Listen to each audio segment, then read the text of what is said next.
Histórias do cotidiano, com o historiador Marcos Vinícius Santana.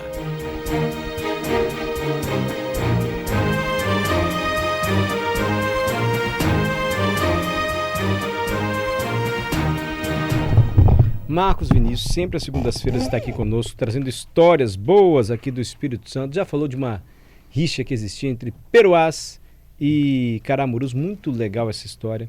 Semana passada falou das invasões holandeses, franceses. Hoje vai atender um pedido seu, ouvinte, que manda mensagem para cá, o Padre Adelson.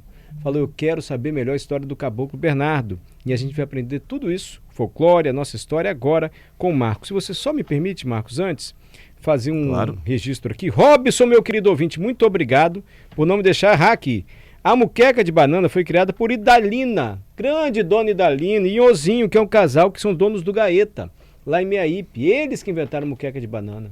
Eu sabia. Obrigado, dona Idalina, e obrigado também o Robson, que lembrou. E Idalina e Ozinho são os proprietários, é uma simpatia. E a torta de coco também, que tem lá, que é uma delícia. Torta de coco? É uma delícia. É doce? Então o pessoal do Gaeta que inventou, é doce. Doce? É sobremesa. Deu uma fome agora, tortinha de coco. Adalto, o segredo da muqueca capixaba é não colocação de água. O uso do coentro, tomate, cebola, azeite, alho refogado no azeite, pimenta ou não a gosto. Esqueci do limão. Tá bom, Adalto. Marcos, vamos atender o Padre Adelson? Vamos lá. Conta pra gente a história do Caboclo Bernardo de Regência. Alguém aqui conhecia já Caboclo Bernardo?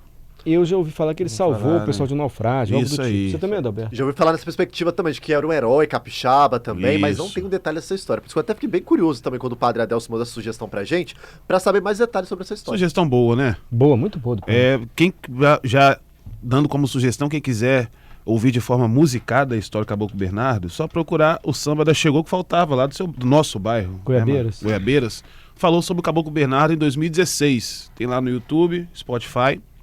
E é um samba muito bom que narra legal a história do Caboclo Bernardo. Então ouça depois a gente conversar aqui. Então, gente, vamos lá. Para falar Caboclo Bernardo, a gente tem que ir lá na França antes. A Marinha Francesa manda, em 1887, uma mensagem para a Marinha Brasileira falando que na costa de Abrolhos, ali no sul da Bahia, tinha alguns recifes, que algumas embarcações francesas passaram por ali. E passaram em alguns recifes que não estavam registrados. Não sei se é carta náutica, alguma referência que todos os navios do mundo tinham, de saber onde tinha recife e onde não tinha, e eles detectaram algum recife ali na costa, no costa sul da Bahia, que não estava registrado nesse local. E aí manda para a Marinha Brasileira para ter uma expedição, para ver se realmente era um recife, para ser registrado, para não acontecer futuros naufrágios.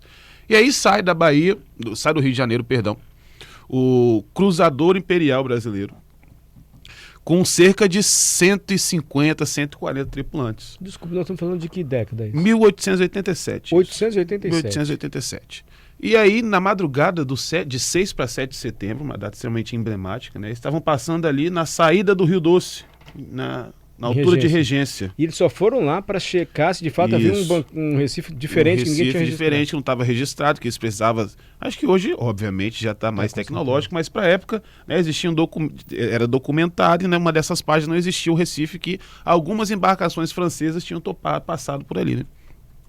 E aí, na ida, eles passam ali nessa parte de Regência, que dizem que o mar ali é bastante bravio, né? Eu já troquei de uma embarcação para outra ali. Por causa do... É porque quando a gente ia fazer uma... Posso fazer esse parênteses aqui? Claro, à A gente ia vontade. fazer uma expedição lá com os pesquisadores, enfim, e tanto é que o barco não sai de Regência.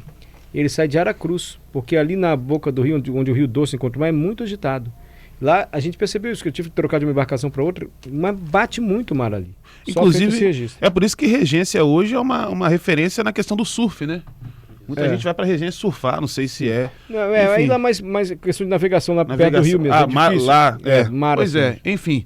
E aí, lá, o barco, ele tem um naufrágio que até hoje a gente não tem uma referência clara do que seria, mas provavelmente ele se chocou com alguns bancos de areia que tem ali, né? Muitos estrangeiros que vieram ao Espírito Santo, Augusto Saint-Hilaire, o príncipe Maximiliano da Renânia são fontes históricas para nós, né? Porque eles vieram como naturalistas e eles relatam várias coisas em seus diários. E hoje isso virou fonte histórica para a gente. E eles relatam esses bancões de areia, né, do Rio Doce, que era ali algo extremamente perigoso e que impossibilitava a navegação. E provavelmente foi um desses bancos de areia, né, que o cruzador imperial da Marinha do Brasil bateu e naufragou na madrugada de 6 para 7 de setembro. E o povo pronto para comemorar a independência do Brasil, Nossa. feriado, e o barco, na madrugada, né, estava bem próximo à costa. Naufragou. E aí eles eles liberam um bote de 12 pessoas para ir em terra até Regência para poder providenciar o socorro. Nesse bote, 4 pessoas morrem na travessia. Nossa. Alguns morreram também já no naufrágio em si. E aí, 8 pessoas conseguiram chegar em terra, né? 8 marinheiros, e vão até a referência da Marinha na localidade de Regência para poder salvar. Aquilo ali foi um grande alvoroço na cidade, porque aí já começava a clarear, já estava clareando, né? O povo acordando. Feriado também, ninguém ia trabalhar, feriado, tá todo mundo de bobeira na exatamente, a vida, cidade então. toda em casa. Foi todo mundo para a praia, só que o mar de Regência estava daquele jeito. E ninguém tinha ali, a vila, obviamente, né? Não era uma grande cidade, era realmente uma vila. E não tinha assim, equipamentos para que se pudesse, de alguma forma, salvar aquelas pessoas que estavam naufragando. Se dizia que da praia você conseguia ver o navio imperial e ele ali, né, sendo engolido pelo mar. Então tem aquela tentativa, o povo tenta, gritaria e tal, não sei o quê, tentava entrar com o bote que veio para a terra, voltar para tentar resgatar essas pessoas, mas nada, até que num determinado momento surge um pescador famosíssimo na ilha, de nome Bernardo, mais conhecido como Caboclo Bernardo, por ser... O caboclo era um apelido que se dava aos indígenas, né? Pessoas... ou indígenas ou descendentes de indígenas. E ele, conhecedor do mar, ele fala, eu vou salvar esse povo.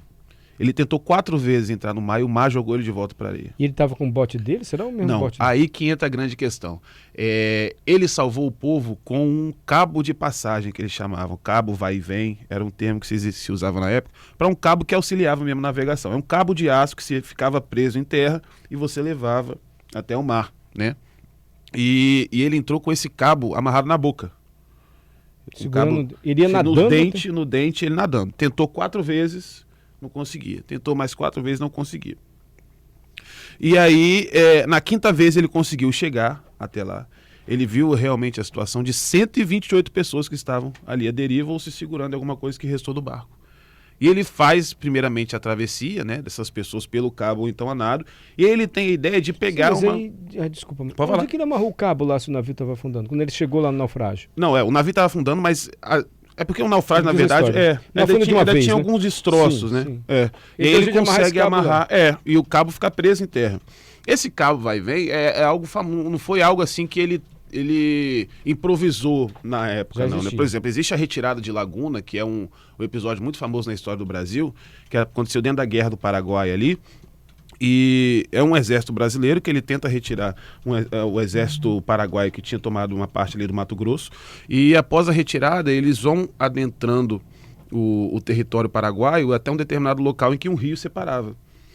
Só que esse cara é encurralado entre o rio e as forças armadas do Paraguai. Sim. E aí, para passar, eles também usaram o cabo de vai e vem. A gente fala isso porque quando a gente estuda o Caboclo Bernardo, se fala que é o segundo cabo de aço mais famoso da história, porque primeiro se fala desde a retirada de Laguna. Então não foi assim, ele viu um cabo de aço... Nada improvisado, não, era uma técnica. Era alguma técnica normal da navegação. Então ele faz isso, só que para além disso, a gente precisa também fazer um parênteses, que é de se pensar o Antônio Pedro, que foi um outro pescador muito famoso também de Regência, que auxiliou ele nas buscas, e também do povo de Regência.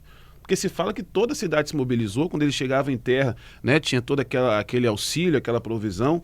Posterior também à salvação, a cidade deu toda a hospedagem, né, todo aquele cuidado com os marinheiros. E aí ele tem uma outra sacada, que é pouco falado nesse episódio, que ele pegou uma pequena embarcação que tinha ainda boiando ali nos destroços do navio imperial e colocou 2 pessoas e pedia para que o outro pescador, outra pessoa que estivesse auxiliando, levasse através do cabo. Então, enquanto ele ia recolhendo as pessoas em alto mar, Ia 2 pessoas para o mar através do cabo, através do pequeno barco, voltava, pegava mais 2. E aí de 2 em 2 em 2 em 2. E nessa ele salvou 128 pessoas. Gente. 128 marinheiros. E o grande destaque para esse feito dele é que muitos desses oficiais que se salvaram, posteriormente chegaram a ser almirante. Então foi o mais alto cargo da Marinha, chegaram ao mais alto cargo da Marinha, muitas dessas pessoas que são extremamente importantes para a história da Marinha, foram salvos pelo Caboclo Bernardo. E essas pessoas salvas, algumas deixou um relato, assim, reconhecendo o brio dele? Sim. Pra gente não dizer que é uma história inventada. Não, isso aí... Porque assim, quando a gente pensa em história, Mário, é algo relativamente recente, né? 1887, a gente já tinha um registro em documentos, então isso tem no próprio documento, nos próprios anais da Marinha, né? E deixo como sugestão para os nossos ouvintes que a obra mais completa que traz esses documentos é o Caboclo Bernardo, Naufrágio do Imperial Marinheiro do Norbertino Baense. É um livro que está aí disponível em todas as bibliotecas públicas do Espírito Santo. E tem aí os documentos oficiais mesmo. Que legal. Esse trabalho de história é tão primoroso que ele tem uma foto nesse livro dele entrevistando uma pessoa envolvida na história no asilo dos velhos do Espírito Santo, a pessoa já acamada, alguém que estava envolvido ali, que viu ele entrevistando, e tem a foto entrevistando a pessoa já acamada. Então é um trabalho realmente de história muito primoroso. E aí, a partir desse episódio, a notícia corre, né, porque o Rio de Janeiro precisava enviar um navio de resgate, a própria Capitania dos Portos do Espírito de Vitória também fez a mesma coisa. E isso corre o Brasil e o mundo de uma forma muito grande, porque o Cruzador Imperial era um dos principais navios da Marinha. E ele era relativamente novo, ele tinha 4 anos só, não era um navio sucateado, né? Ele era um navio bom, e acontece esse desastre, e isso corre o Brasil de uma forma tão grande que Caboclo Bernardo recebe uma grande homenagem no Rio de Janeiro, recebendo uma medalha da própria princesa. Olha. Só que antes disso é legal a gente se narrar. Da Princesa Isabel? Da Princesa Isabel. Antes disso é legal a gente se narrar que a chegada dele em Vitória é uma coisa apoteótica. Depois que ele vai pra lá? Não, antes. Ele vem pra cá. Pra daqui pro Rio? Isso. Ele chega... Eu acho que ele fez até esse mesmo trajeto que você falou, porque nos relatos que a gente vê em jornais, fala-se em Santa Cruz. Ele vem de Santa Cruz, ele para no Forte São João, e aí do Forte até o Palácio Anchieta, ele é carregado nos braços do povo. Gente, olha isso, que história. Então o povo todo desceu para ver o seu herói, com a banda do Caramuru tocando. Olha! A banda Caramuru tocando, auxiliando, né? Assim, quando a gente lê esses relatos, a gente consegue entender que de uma forma que a cidade realmente parou, né? E aí, falo, por exemplo, dos foguetórios, e a carruagem, que chegou em carruagem. E por que eu acho que seria isso? Porque, assim, na história do Espírito Santo, no geral, nós temos alguns heróis que, curiosamente, são populares, né? A gente pensa, por exemplo, Araribóia. O próprio Norbertino cita o Araribóia como capixaba, mas que tem um reconhecimento em Niterói. Maria Ortiz, também. Domingos Martins, que participou na Revolução Pernambucana. Maria Ortiz, que não era prostituta. Que não era prostituta. Que ele falou semana passada aqui. Isso aí, vamos frisar isso. Né? Não, porque ficou pro senso mundo, comum, né? pro mundo. Não era. Exatamente. Era um certo machismo mesmo, não reconheceu uma mulher. E que acontece com vários personagens mulheres na história do Brasil e do mundo, né? E aí, esses personagens, Mário, apesar de serem populares, eles não tiveram a oportunidade desse reconhecimento. Porque Maria Ortiz, o feito dela foi no meio da guerra, no meio do conflito, teve o reconhecimento posteriormente. Araribóia atuou mais em Niterói, né, por ser capixaba, e Domingos Martins teve a sua atuação lá na Revolução Pernambucana. Então você ter um fato heróico e você poder ver essa pessoa desfilando, e mais do que isso, a identidade por ele ser popular, foi algo muito marcante para a cidade de Vitória. Que legal. Então ele chega com toda essa pompa, aquela coisa assim, estrondosa, você vê o herói, o Caboclo Bernardo chegando, aquilo que você estava ouvindo no jornal, e ele chega à sua cidade, então ele é saudado aqui em Vitória, e daqui ele parte para o Rio de Janeiro. E no Rio de Janeiro também ele tem um recebimento muito honroso. Ele recebe da Princesa Isabel uma medalha de ouro, que é uma medalha que era entregue a todas as pessoas que tinham feito algum feito... que tinham feito algo heróico, mas principalmente voltado para o lado humanitário. Né? Você não tem basicamente um nome próprio para isso, mas seria algo, né, no entorno dali de algo humanitário, de ajudar o próximo, etc. Ele salvou 128 pessoas, 128 vidas. Vocês imaginam. Tem esse registro mais ou menos qual seria a idade dele? Ele tinha 28 anos. 28 anos? 28 anos. Tava no vigor 28, também da forma física. Tinha mãe e pai vivos, né? E era um pescador, realmente pescador simples. Só que uma pessoa conhecia o mar. Numa das entrevistas ele fala que ele começou a frequentar o mar com 8 anos de idade. Mas a coragem que ele teve... Né? E Regência um detalhe que eu não de falei, que a gente fala muito do mar de regência, mas que na época estava tendo uma tempestade no dia. Olha isso ainda. Então, para além do mar, que já é naturalmente, né, bravio, tinha uma tempestade que atrapalhava bastante. E a gente percebe, Que Marcos, bacana assim, essa pelo história. relato aí, de que ele realmente foi um herói, assim, popular, Popular. no sentido ali de que ele era de uma origem popular e abraçado realmente pela população da época, Isso. né? Um herói popular, É. genuinamente. E assim, é um grande feito, que é muito no entorno desse heroísmo mesmo, de salvar vidas, né? E salvar, e obviamente num equipamento que para a época tinha uma representatividade muito maior do que a gente tem hoje, né? Que é a questão militar. Né? Se tinha realmente aquela representação, não que hoje não tenha, né? Mas Sim. que era algo muito mais forte no sentimento do patriota ou do cidadão do que a gente tem hoje. E aí ele vai para o Rio de Janeiro, recebe essa medalha. E eu trouxe aqui, Mário, um enviado do jornal O Espírito Santense. Ele vai para o Rio de Janeiro só para ver. Acompanhando? Acompanhando. Que legal. E Você quer olha- essa matéria do Alberto Você dura? Coelho? E olha o relato desse cara, o que ele fala. Essa província, aí no caso Espírito Santo, andava um pouco esquecida e até parecia uma estrela amortecida de onde não desferiam centelhas finas de seu brilhar. Agora, porém, está na boca de todos o entusiasmo que se lhe volta. O pobre e talvez infeliz Bernardo teve o poder de notabilizá-la e engrandecê-la. Ele vale por 100.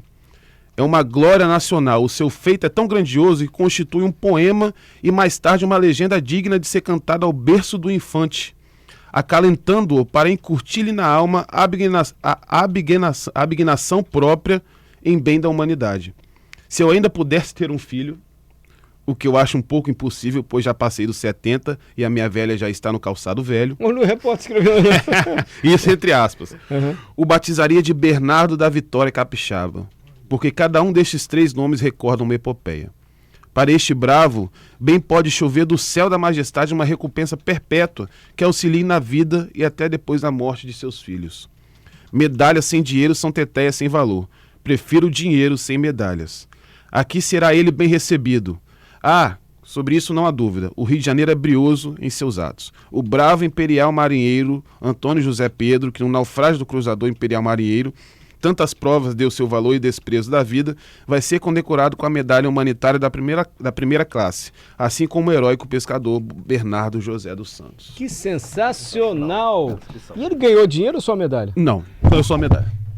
Gente, olha Medalha história que de um herói infelizmente nós não capixaba. sabemos que fim teve. Ah, que pena! Se perdeu? Se perdeu. Olha, Que pensei no filme agora, hein? infelizmente... Pois Nossa, é. dá Jones pra fazer achando a tudo. medalha do Caboclo Bernardo, não sei o que. E não acabou a história dele, não. Não? Não.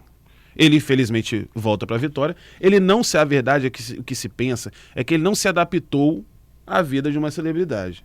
Que ele poderia até, de alguma forma, ter usufruído disso. Mas ele não se adaptou. Então ele volta para a Vitória. A medalha ela fica exposta numa loja na Duque de Caxias, ali no centro de Vitória, por 3 dias. As pessoas podiam... E a cidade se amontoava ali para ver a medalha do Caboclo Bernardo. E depois é enviada para ele e ele volta para a regência. E na vida, quando ele volta para a regência, o Norbertino até disse que a fama dele durou 34 dias. E em 34 dias ele estava de volta em regência e voltou à vida normal de pescador. Mas imortalizado o ato do Caboclo Bernardo. Em partes.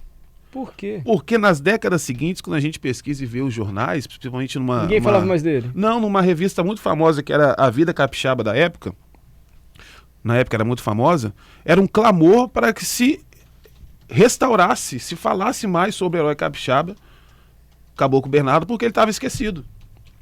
Só que isso é de uma época depois que dele morrer. A morte dele é um pouco trágica. Ele volta com a vida dele. Alguns dizem que ele tinha um problema de alcoolismo e assim ele vendeu a medalha dele para poder sustentar seu vício. Não tem muitos relatos sobre isso. Mas, num determinado momento, ele tinha acabado de chegar da pescaria e um outro pescador lá de Regência, também apelidado de Caboclo, dá um tiro na cabeça dele pelas costas. Puxa vida. Isso motivado por ciúmes.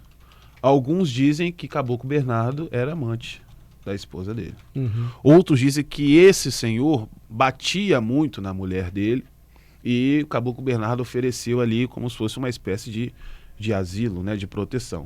O que importa é que esse senhor esteve extremamente incomodado com a presença do Caboclo Bernardo no seu casamento e desfere-lhe um tiro pelas costas, a queima-roupa. Não imaginava que isso era o fim do... E ele morre em 1914, se eu não me engano. E o assassino vai preso? Vai preso, chega a ser preso, mas posteriormente é solto, né? Mas chegou a ser preso, sim, foi a julgamento. E esse foi o fim do Caboclo Bernardo. Ele deixou filhos? Não. Não tem filhos? Não teve filhos, não teve descendentes. O curioso, curioso não, uma curiosidade triste, né? Que a gente contabiliza 128 mortos, mas na verdade são 130. Mortos ou salvos? Perdão. Salvos, que ele salvou. Perdão, né? 14 mortos, mas na verdade são 16. Por quê? Dias depois, na praia de Regência, estava um escravizado e uma criança andando pela praia e acham uma caixa. Era o depósito de pólvora do navio. E eles, para testar se a pólvora estava realmente funcionando, eles atiram o fósforo e aquilo ali explode e mata os dois instantaneamente. Gente! Então o naufrágio imperador existiram as 14 vítimas, mas posteriormente mais náufragos, depois 2 vítimas de acidente. Mais 2, uma criança e esse escravizado que infelizmente viera a óbito depois. Marcos, que legal você contando essa história. Agora a gente sabe mais do Espírito Santo, de um herói. Um herói capixaba que foi o Caboclo Bernardo. Repete a fonte, o livro que você falou, que conta essa história em detalhes para quem tiver interesse. O Caboclo Bernardo, o naufrágio imperial marinheiro do Norbertino Baiense. Padre Adelso, espero que o senhor tenha gostado. Foi sua sugestão conhecer um pouco mais a história do Caboclo Bernardo. Isso aí, mande mais sugestão. Mandem mais sugestão. Marcos Vinícius deu um show aqui hoje. E para quem quiser, já finalizando a nossa história, quem quiser ter contato com essa história, existe a festa do Caboclo Bernardo. Isso! Eu ia falar justamente sobre isso, Marcos. Festa com você mesmo, né, Roberto? E a festa? E essa festa ela foi motivada por esse clamor da sociedade de se reviver esse herói capixaba. Né? Alguns reclamam, por exemplo, que existia um naufrágio de um navio argentino, se eu não me engano, no norte do país, né? E aí um personagem também salva diversos marinheiros argentinos. E a Argentina, para a época também, a Marinha Argentina faz todo o seu papel de registro. A Marinha Argentina fez questão de comprar o barco que esse senhor salvou os marinheiros argentinos e colocou em exposição no museu. Preservar a história. Preservar a história. E aqui no Brasil, né, aí na década posterior, ele morre em 1914, né, nas décadas seguintes, existe muito um clamor de se reviver a imagem do Caboclo Bernardo. E em 1930, a Vila de Regência começa com a festa do Caboclo Bernardo, que acontece anualmente no primeiro final de semana de junho, que é uma alusão à data da morte dele, que aconteceu em 2 de junho, se eu não me engano. Então, todo primeiro final de semana de junho acontece a festa do Caboclo Bernardo, que inicialmente era a junção nacional das bandas de Congo, e hoje é um encontro folclórico mesmo, para se pensar a imagem do Caboclo Bernardo, que lá em Regência ultrapassou a questão, digamos, de herói ou celebridade, que tem até um cunho religioso. Existe uma capelinha de culto à imagem do Caboclo Bernardo para ele ser, assim, uma grande referência para o povo e para a história. Mas ele não é santo, nunca ficou canonizado? Não, nunca chegou nesse... isso aí é mais uma fé popular mesmo. Uma né? fé popular. E regional ali, territorial, né? Ó, nesse ano aqui, tava fazendo uma pesquisa aqui, ó, a festa do Caboclo Bernardo, Marcos, foi de 21, foram nos dias 21 e 22 de junho, e aí teve toda essa programação lá na Vila de Regência, justamente transformando ali a região enquanto um palco dessa celebração da história, da cultura e da música local. Inclusive, esse ano tiveram vários shows nacionais lá, tá? Zé Geraldo, Trio Clandestino, Cidade do Reggae, ou seja, teve toda uma programação justamente nessa homenagem aí a ele. Marcos, sensacional. Obrigado. Gostaram? WhatsApp, Patrícia Valim, para quem quiser sugerir outra história, segunda-feira o Marcos estará aqui de novo. É isso, mandem aí. 992-994297. Adoramos. Tem umas 4 sugestões, 4 ou 5. Já tem uma agendinha de as sugestões ali, professor Marcos. Então tá bom. Aí a gente só mandar que a gente uma faz. semana que vem, Marcos conta mais pra gente. Toda segunda-feira, gente, o Marcos Vinícius Santana tá aqui dando essas aulas pra gente sobre a nossa história, nossa cultura, nosso folclore. Marcos, qual é a sua rede social, seu Instagram, onde é que quem quiser te seguir pode encontrar mais informações? Santana Marcos Vinícius, Marcos com U. Eu produzo vídeos e conto histórias similares como essa, né? A história do povo brasileiro e do Espírito Santo também. Legal. E às segundas-feiras ele está aqui conosco. E já tá tudo agora lá no nosso site, né, Mário? Que ele já tem a página dele lá no nosso site. Verdade. Então, cbnvitoria.com.br e também podcast, só procurar lá, Histórias do Cotidiano, que vai ouvir o comentário de hoje e tantos outros aí do professor Marcos. Vai? Perfeito. Obrigado, Marcos. Eu que agradeço. Até segunda-feira que vem. Se Deus quiser, estaremos aqui.